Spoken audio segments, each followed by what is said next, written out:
मित्रांनो, आज आपण बगळे आणि वंचक याच्यामधला फरक पाहूया. इग्रेट्स म्हणजे बगळे.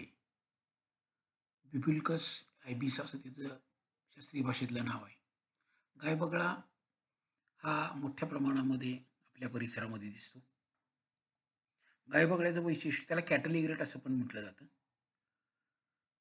आपल्या परिसरामध्ये ज्यावेळी जनावरं चरत असतात, अशा ठिकाणी मोठ्या प्रमाणामध्ये गुरांच्या पाठीवर बसलेले, त्याच्या आसपास फिरणारे चरताना जे कीटक उडतात ते खाण्यासाठी म्हणजे टोळ असेल, रातकिडे असतील किंवा अन्य कीटक असतील, ते खाण्यासाठी असे इग्रेट्स म्हणजे बगळे आपल्या परिसरामध्ये आलेले दिसतायत. त्याचं खाद्य जे आहे टोळ, रातकिडे, अन्य कीटक असलं तरी पण बेडूक, सरडे आणि मासे हेही तो खाऊ शकतो.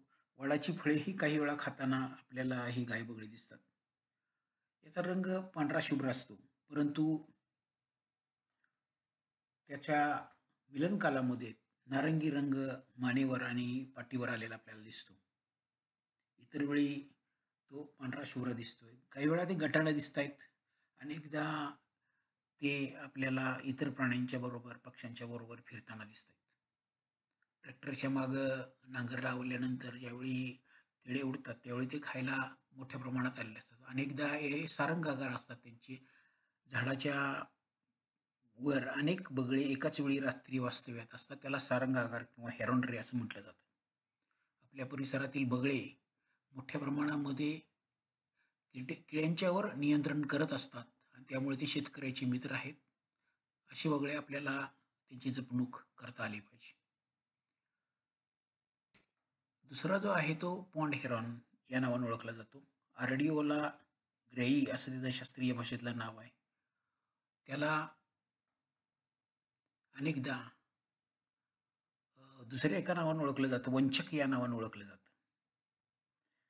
आणि यांची शिकार करण्याची जी पद्धत आहे, ती पाण्यामध्ये ते उभे असतात. बगळा असेल किंवा वंचक असेल आणि तो आपल्या टप्प्यात शिकार आली, की पटकन चोच खुपसून त्याला उचलत असतो. दलदलीच्या जागी झरे, ओढे, नदीकाठी किंवा भात शेतीमध्ये हे वंचक आपल्याला दिसतात. त्याला कोक्या या नावाने सुद्धा ग्रामीण भागामध्ये ओळखलं जातं. साधारण 46 सेंटीमीटरचा हा पक्षी आहे. त्याच्या पाठीवर अंजिरी किंवा तपकिरी रंगाची पिसे आलेली असतात. पिवळसर चोच आणि चोचीचं टोक जरी काळं असलं तरी निळसर झाक त्या चोचीवर आपल्याला बघायला मिळते. विणीनंतर अनेकदा रंग बदललेल्या असतात. एकटक पाहणे आणि संथ हालचालीत आपली शिकार साधणे, बेडूक असेल, मासे असेल, खेकडे असतील, पाणकीटक असेल, याच्यावर याची गुजराण चाललेली असते. हे पक्षीसुद्धा शेतकऱ्याचे मित्र आहेत. अतिशय सावध असणारे हे दोन्ही पण पक्षी आहेत.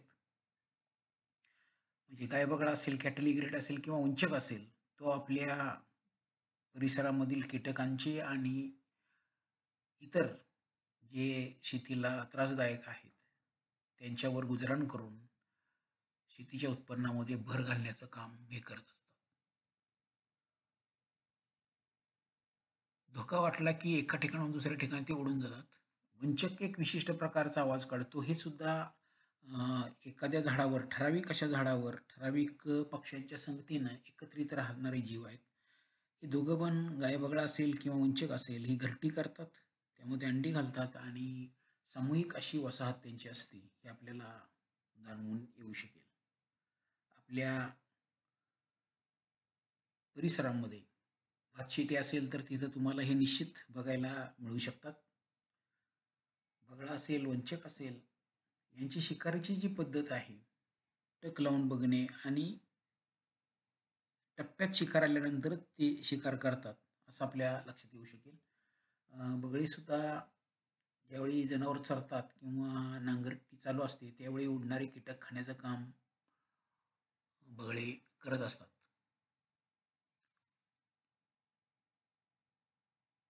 पाऊल संथ गतीनं टाकून अतिशय वेगळ्या पद्धतीनं हे शिकार करताना दिसतायत.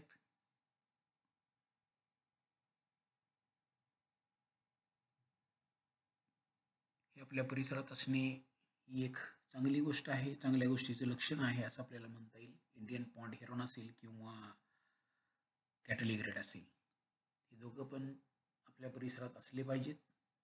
कीटकनाशकांच्यामुळं यांच्या संख्येवर परिणाम होऊ शकतो. रासायनिक कीटकनाशकं मोठ्या प्रमाणात फवारली तर त्यांच्या खाद्यावर किंवा त्यांच्या शरीरामध्ये ही कीटकनाशकं साठून राहू शकतात आणि यांची संख्या कमी होऊ शकते. आपण वेळीच जर लक्ष घातलं तर त्याच्यामध्ये त्यांची संख्या वाढण्यामध्ये मदत होऊ शकेल.